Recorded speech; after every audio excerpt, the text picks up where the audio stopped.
hormati Ibu Dinda selaku Ketua PKK Desa Brambangan Karangawen Demak. Yang kami hormati Ibu-ibu PKK Desa Brambangan Karangawen Demak. Gimana kabarnya pagi hari ini Ibu-ibu? Alhamdulillah. Alhamdulillah. Gimana? Udah sarapan semuanya? Alhamdulillah. Nanti habis ini sarapan Ibu-ibu. Iya. Langsung saja untuk mempersingkat waktu, mengefisiensikannya, kami di sini dari mahasiswa jurusan Ilmu Kesehatan Masyarakat Universitas Negeri Semarang akan membagikan sedikit ilmu kami kepada ibu-ibu terkait dengan diare. Apa sih diare itu? Apa penyebabnya kayak gitu? Bagaimana pencegahannya? Kemudian juga bagaimana solusi pengobatannya bila balita-balita ibu itu terkena diare. Ya, harapan kami jangan sampai terkena diare, sehat semuanya. Langsung saja untuk materi selengkapnya akan disampaikan oleh rekan-rekan kami dari jurusan Ilmu Kesehatan Masyarakat Universitas Negeri Semarang. Kepada rekan-rekan dipersilakan.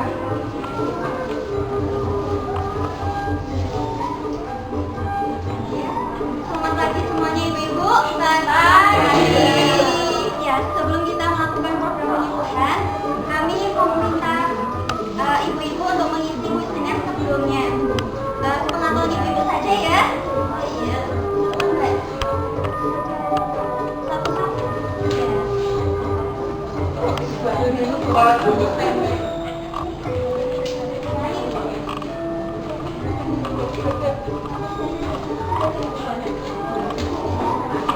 Ini bener ini untuk ya. Oh, sudah. Ya, silakan. Iya, itu saya. Terima kasih. Mbak. Sudah dapat semua ya ibu-ibu? Oh iya. Mari kita awali. Nah, ini akan disampaikan penyembuhan tentang diare. Ibu-ibu sudah tahu tentang diare? Tahu ya? Benar. Di dalam masyarakat biasanya diare itu dikenal dengan menstruasi. Nah, di sini kita akan mulai tentang diare pada balita. Ya, seperti gambar yang telah dilakukan di depan, sampai balita ini seringnya makan, kasihan lemah sekali ibu-ibu. Nah, apabila bisa sampai bertahun-tahun, sampai begini ibu gambarnya, ya Allah kasihan ya, sampai merangkak, ya Allah. Nah, selanjutnya definisi diare sendiri. Definisi diare yaitu peningkatan volume, keenceran, atau frekuensi buang air besar, gitu ibu.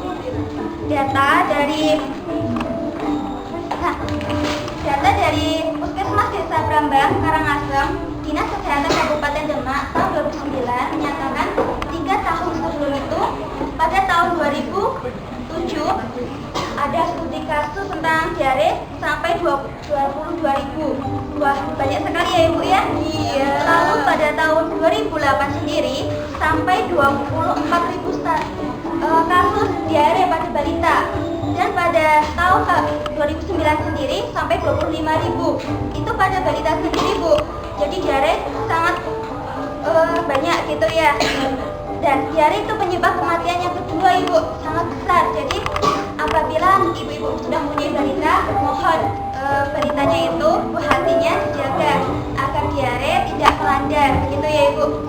Untuk penyebab diare sendiri akan dipaparkan oleh saudara saya, yaitu saudara Kasvan memaparkan. Oke, terima kasih saudari. Siapa namanya? Yeti. Iya, saya lupa sampai lupa sama rekan sendiri ya. Oke. Masnya ganteng. Saya mau pegang aja daripada saya taruh. Oh, ganteng, makasih. Oke. Di sini ada 4 faktor penyebab. Mungkin yang ibu itu bisa senyum bu. Nah, iya. Ada 4. Ada food, fly, feeder, and pieces. Di sini ada 4. Nah itu masalahnya bu. Ini saya jelasin. Masnya lucu nih. Iya, makasih. Yang pertama itu adalah food. Saya bahas. Food. Iya. Oke, pertama seiring makanan berbahaya. Nah, di sini saya paparkan adalah sesuai dengan standar, di mana dari Badan POM. Pom bensin. Bukan, itu yang lain bu. Yang pertama ada warnanya mencolok. Yang kedua itu cerah mengkilap. Cerah mengkilap kalau ibu kan suka pakai hiasan tuh warna kilap kayak gitu. Yang ketiga itu warnanya tidak menggumpal. Jadi bahan sama cairannya itu apa nyatu, itu pinter banget ibu. Loh, ini pasti pada ngerti semua nih. Yang berapa? 3, 4. Ada sedikit rasa pahit. Nah itu biasanya karena diakibatkan karena gula biak atau nama kerennya gula sakarin. Kalau nggak punya nanti ke warung. Hari manis mas. Hah? Hari manis. Hampir mirip. Bu, yang terakhir muncul rasa gatal di tenggorokan. Nah itu biasanya radang. Berarti akibatnya banyak banget. Masuk yang kedua. Fly bukan terbang ya, dulu terbang bidadari. Ini kita lalat. Nah, kenapa sih lalat? Ini saya tampilkan 3 gambar. Ada ngeliat gak? Ya. Yang belakang kelihatan bu. Ya alhamdulillah. Nah ini ada orang buang air besar, ada ayam, ada lalat. Nah, ini sebagai satu siklus di mana nanti lalat ini menghinggap di orang yang buang air BAB sembarangan. Akhirnya dia menginjak ke sini, lalu ke kotoran ayam itu sendiri. Nah, kalau ibu punya makanan tidak dituduh saji, nanti dia mencemari makanan tersebut. Otomatis ibu bisa kena diare. Nah, iya. Sekarang yang ketiga itu adalah finger, jari tangan. Nah, ibu kan punya anak tuh di rumah. Kalau yang belum punya anak kita seperti kawin ya. Ini apa? Iya. Nanti cari sendiri ya. Iya. Berdasarkan studi Basic Human Service (BHS) di Indonesia tahun 2006, perilaku masyarakat itu suatu badan yang mengurusi hal-hal seperti ini. Perilaku masyarakat mencuci tangan yang pertama itu ada masalah buang air besar. Yang kedua adalah memberi makan bayi dan balitanya itu tidak sehat. Terus yang ketiga itu sebelum makan nggak cuci tangan. Yang keempat itu sebelum memberi makan bayi, sama juga berkaitan satu sama lain. Yang terakhir itu sebelum menyiapkan makanan untuk keluarga terutama. Untuk ibu harusnya lebih biar seminggu sehat. Kita nyari kerjanya cepat. Yang terakhir feses. Ya, yang terakhir feses. Kenapa feses? Itu disebabkan karena lingkungan yang dimana dibangun kampusnya itu tidak memenuhi standar.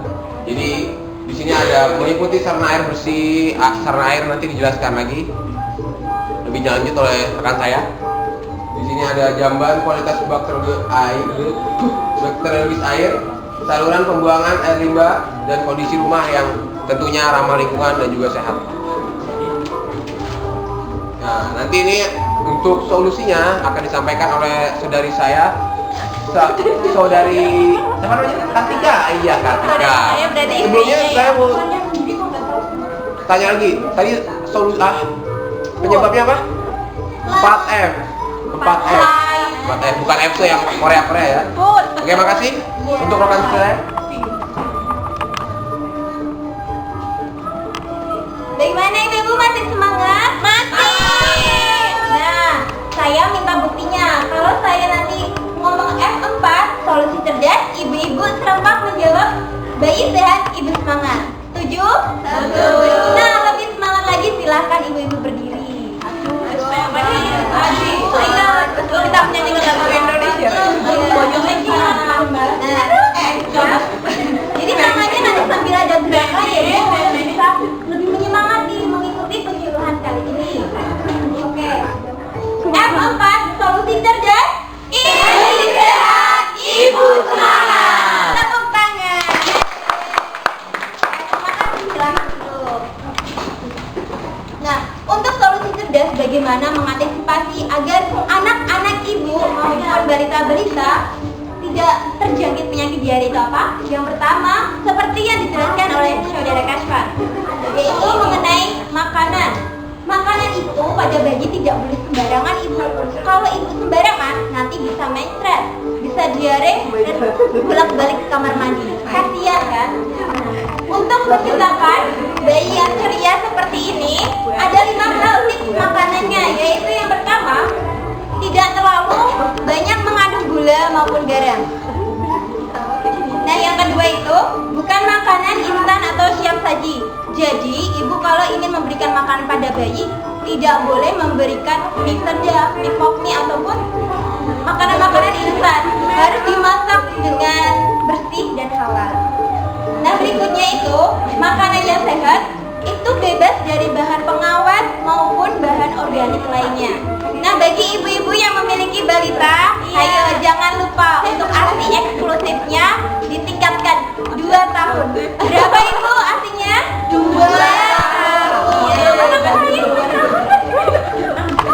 Nah, bagaimana kalau nanti ibu sudah menyiapkan makanan yang lezat itu ternyata ada lalat?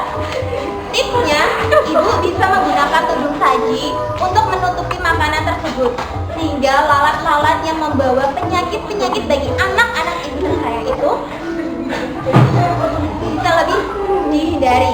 Ataupun kalau ibu tidak memiliki tudung saji seperti contoh ini, ibu bisa menutup makanan-makanan ringan maupun cemilan-cemilan yang dinikmati oleh anak-anak.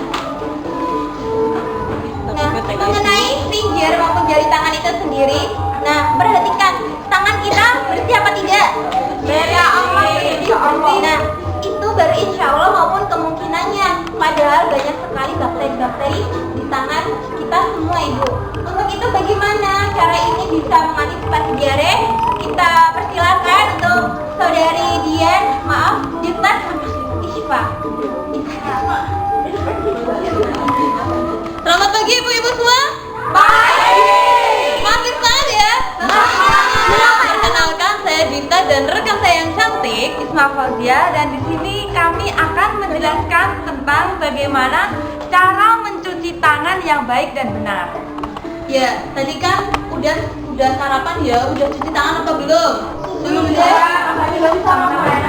Oh iya, Makanya sama sendok ibu-ibu.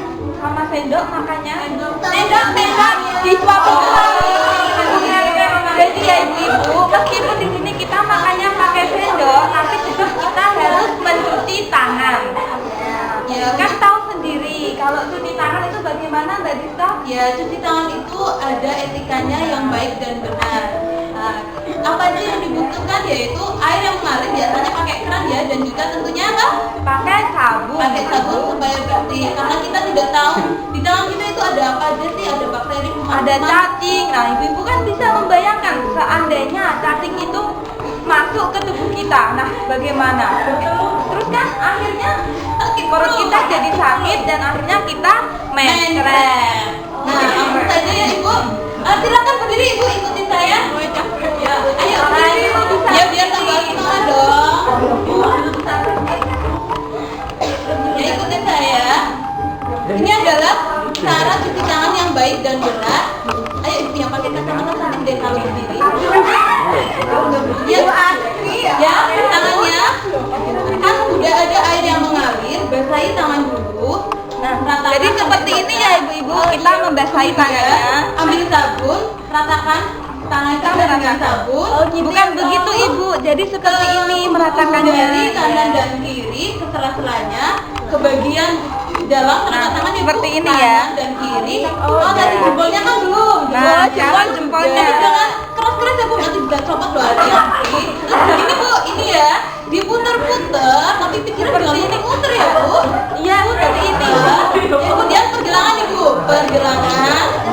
Nah, sudah selesai, lalu bilas tangannya. Bilangnya jangan lupa pakai air yang mengalir ya Bu, ya. Kemudian lap dengan lap kering atau kuning. Ibu silakan duduk lagi. Ya, terima kasih. Sudah jelas ya ibu-ibu?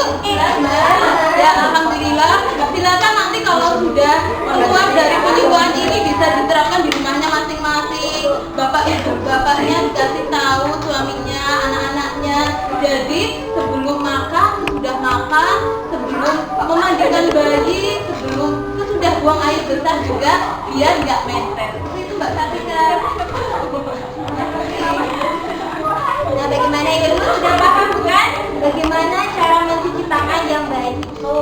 Nah, untuk itu perilaku sehat ini tidak hanya dilakukan oleh ibu seperti yang dikatakan oleh Mbak Dita tadi. Contohkan perilaku sehat ini untuk anak-anak dan balita ibu semua. Mas semangat ya? Coba tes ya. Nah, untuk yang berikutnya kita jangan memberikan perilaku yang tidak sehat terhadap anak-anak atau balita untuk membuang air besarnya di sungai maupun di kali maupun di semak-semak. Berikut ada contohnya ya Ibu. Nah, ini adalah contoh bahwa seorang ibu membersihkan anaknya itu mengajarinya di kamar mandi. Nah, di kamar mandi itu sendiri ada beberapa syarat jamban sehat. Ada 7. Yang pertama mengenai pencahayaan, yang kedua dinding dan atapnya yang harus bersih dan tidak kotor. Bak airnya juga yang bersih, bebas dari jentik-jentik nyamuk. Lubang kangkusnya juga bersih, air limbah. Dan juga yang berikutnya adalah mengenai bak kotoran atau yang bisa kita sebut sapi tank.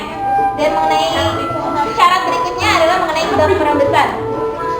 Nah, untuk bagaimana antisipasi apabila ibu sudah menjalankan tips-tips berikut dan anak masih juga menderita diare, jangan khawatir, masih ada cara pembuatan oralid. Nah, apa itu oralid? Sudah paham? Obat diare ya sedikit. Nah, obat diare. Bagaimana cara pembuatan oralid itu sendiri akan disampaikan oleh teman kita, yaitu saudari Dian sama Mas Icu. Jelaskan. Masnya Mas cocok banget. Selamat pagi Ibu. Masih semangat? Nah, di sini kami akan memberikan sedikit pengetahuan bagi pengetahuan seperti itu Bu tentang oralid. Sebelumnya, apakah ibu-ibu sudah tahu apa itu oralid? Ya, sedikit Mas. Ya, nah di sini kita akan membuat oralid yang sederhana di dapur. Bahan-bahannya dapat ditemui di dapur. Nah, bahannya itu ada ini apa? Gula. Nah, dan ini garam. Nah, cara pembuatannya itu sangat gampang banget gitu. Yang pertama gitu, ambil 2 sendok gula pasir. Sendoknya pakai sendok teh ya Bu, yang Sendok teh ya kecil. Bu. Nah, Kan? 2. Nah, ya. kemudian ditambahkan setengah sendok teh garam. Iya. Perbandingannya itu 1:4. Kalau ininya 1 berarti ininya 4 gitu. Kalau ininya, Nah, ya. kalau garamnya misalnya 1 sendok, ini berarti 4 sendok seperti itu. Kemudian kita masukkan air sampai penuh.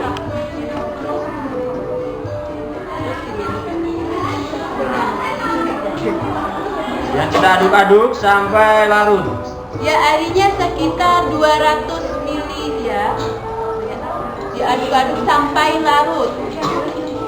Nah, setelah ini sudah terlarut, bisa langsung diminumkan kepada anak-anak ibu yang menderita diare. Nah, oralid ini bukan obat diare Bu. Sekali lagi bukan obat diare.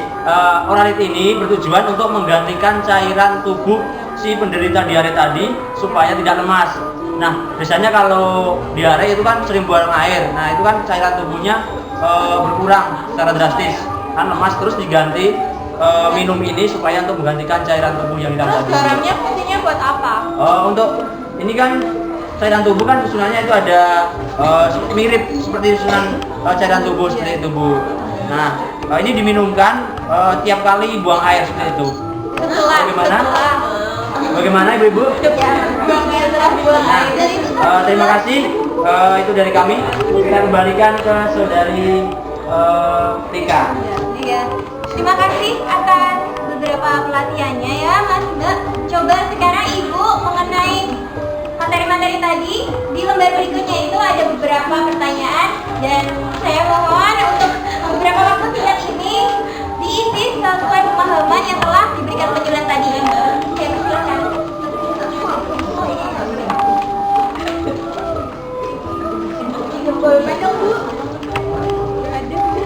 Nah, Ibu, ini waktunya sudah habis. Terima kasih atas partisipasinya. Teman-teman bisa menawar saya untuk memberikan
funny dreaming you were wearing funny shoes.